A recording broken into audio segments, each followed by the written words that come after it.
So many of you have come into my comments and said, what's the next trial? Like, what are you covering next? And I've been gatekeeping a little bit because my next one could end up being a humdinger or it could be absolutely nothing, but I'm covering it either way. So you need to keep following me here. Or if this goes dark, head on over to YouTube. That's where I'm gonna start posting all my video content. But the truth is, I haven't told you guys this, but a couple weeks ago, I received in the mail a letter. And it was one of those that says, please come on this date and this time to this building, and you're gonna sit in a room and we're gonna pick 12 of you. And I've made videos to say I've never once been selected. So this could be my moment, right? And or it's possible if it's a big case or if it's an expensive case, they've already probably hired people to look into the backgrounds of all the people that are going to be there that day. And someone's probably watched all of my TikToks and said, yeah, there's no way we're tossing this bitch in the first 20 minutes. I could be home for lunch. I could. Or I could be there the whole week. Either way, I'm going to be talking about it after the fact. I'm not going to divulge anything, but afterwards I'm going to spill. And so I just want you to know that, like, just be ready because this could be good. This could be nothing, but I'm going to cover it either way. Keep following me. Now, in the back of my mind, I think they're never going to pick me. I think because I'm kind of bossy and opinionated, I know none of that surprises you.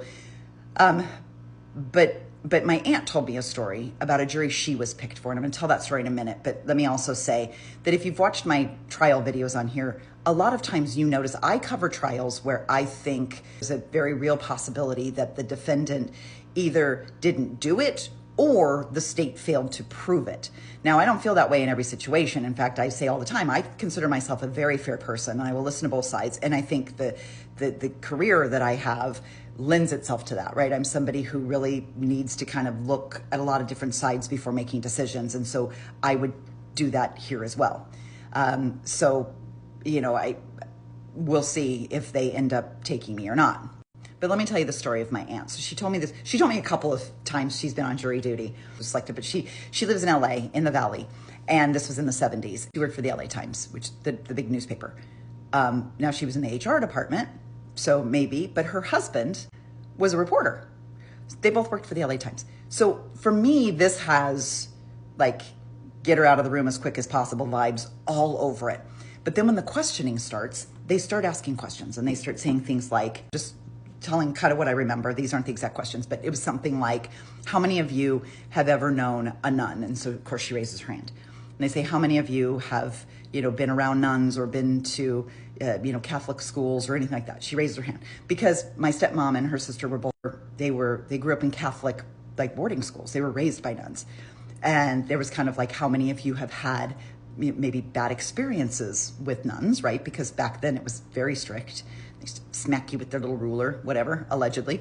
And so she kind of raises her hand. And every time she's raising her hand, she's thinking, that's the very last time they're going to let me raise my hand and they're going to throw me out of this room. They didn't. In fact, they put her on the jury. And I want to say she ended up being the foreman of that jury. Which I love. But because I could just picture her in the room. She's so smart and she's such a strong person. And I could just picture her in this room and just, oh, I love it. But anyway, so the case is that there was a nun who was driving in a vehicle and she went to take a left-hand turn and she hit pedestrians in the crosswalk.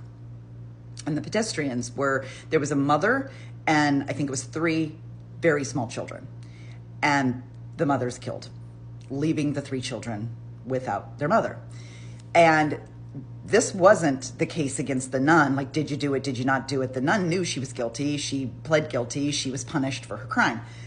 What the case was about was that the family was suing the Catholic Church to pay something for these kids or, their medical bills or the funeral or something, right? Like there had to be some sort of compensation from the person who committed the vehicular manslaughter or whatever she ended up getting charged with.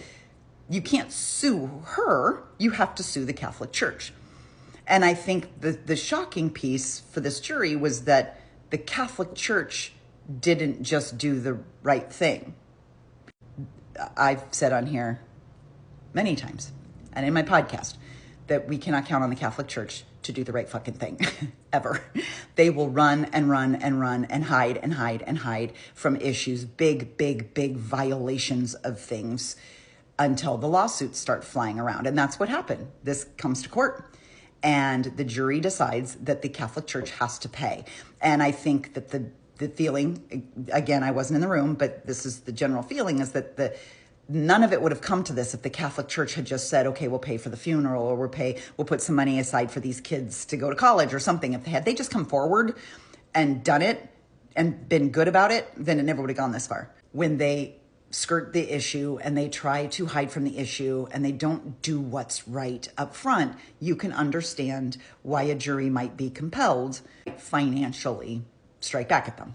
So when she told me that story, I started to hold out hope that maybe I can be selected. Maybe they can see through my crazy suburban white lady shenanigans and they will let me be on the jury, because deep down I believe in law and order, and I believe in criminal justice, and I believe in it working the way it's supposed to.